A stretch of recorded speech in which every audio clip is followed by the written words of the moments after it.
देखिए इस क्लास में हम जो है नेचर ऑफ रूट्स के बारे में बात करेंगे। जो क्वाड्रेटिक इक्वेशंस होती हैं उनके जो रूट्स होते हैं, यानी कि जो एक्स की वैल्यूज़ निकल के आती हैं, यानी कि जो सॉल्यूशंस होते हैं उन क्वाड्रेटिक इक्वेशंस के, तो उनका जो है नेचर किस तरह का होता है वो हम किस तरीके से जो है जान सकते हैं। ठीक है, तो देखिए सबसे पहले हमें जो जनरल फॉर्म होती है क्वाड्रेटिक इक्वेशन की हम उसको लिख लेते हैं।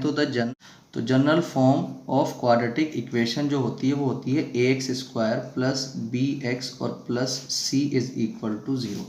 तो एक हमारे पास क्वाड्रेटिक इक्वेशन है। अब देखिए हमें ये मालूम है कि जो क्वाड्रेटिक इक्वेशन होती है उसकी हाईएस्ट पावर कितनी होती है 2।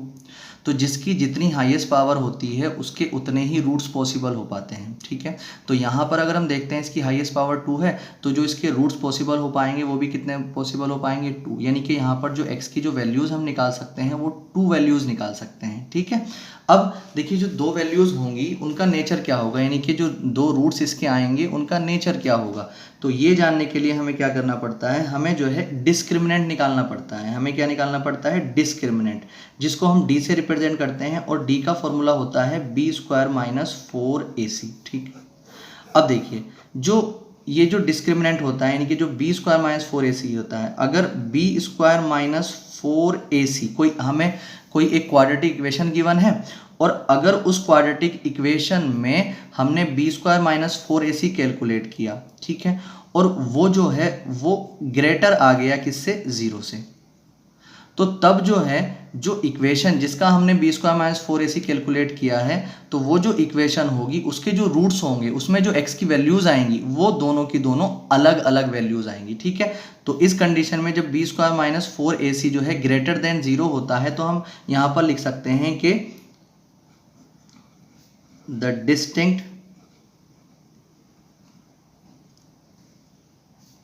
And real roots possible. यहां पर जो वैल्यूज होंगी x की जो 2 वैल्यूज आने वाली हैं तो वो जो होंगी दोनों की दोनों अलग अलग आएंगी, डिस्टिंक्ट रूट्स। यानी कि अगर मान लीजिए एक x की वैल्यू, एग्जांपल के तौर पे मैं बता रहा हूं, अगर x की वैल्यू एक जो है 2 आई है तो दूसरी जो है -3 आ जाएगी।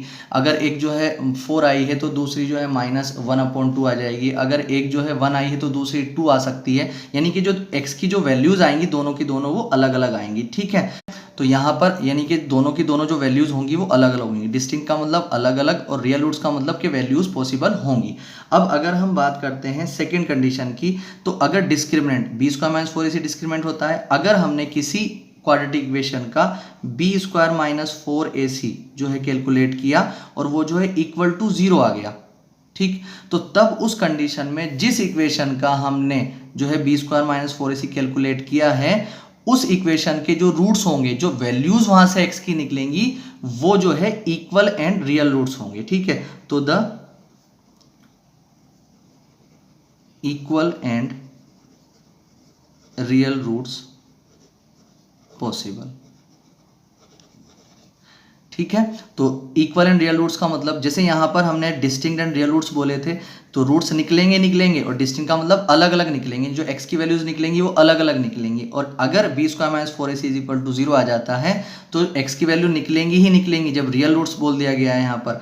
ठीक है, और जो भी आएंगी वो इक्वल आएंगी। जैसे अगर मान लीजिए x की वैल्यू -2 आई तो दूसरी भी -2 आएगी। अगर x की वैल्यू 3 आई तो दूसरी भी 3 आएगी। अगर x की वैल्यू -3/4 आई तो दूसरी भी x की वैल्यू -3/4 ही आएगी, यानी कि एक जैसी वैल्यूज यहाँ पर आएंगी। ठीक, अब तीसरे क्वेश्चन, अगर हम तीसरी कंडीशन की इसकी बात करते तो अगर b² - 4ac हमने जो है किसी क्वाड्रेटिक इक्वेशन का b² - 4ac कैलकुलेट किया और उसकी वैल्यू जो है लेस देन आ गई 0 से। लेस देन का मतलब यानी कि माइनस में आ गई। ठीक है, तो तब जो है नो रियल रूट्स पॉसिबल, वहां पर जो है x की वैल्यू यानी कि जो उस इक्वेशन के जो रूट्स हैं वो पॉसिबल नहीं होंगे। ठीक है, ना तो डिस्टिंक्ट ही और ना ही इक्वल ही। ये जो है इन जो क्वाड्रेटिक इक्वेशन होती है उनके रूट्स का नेचर होता है।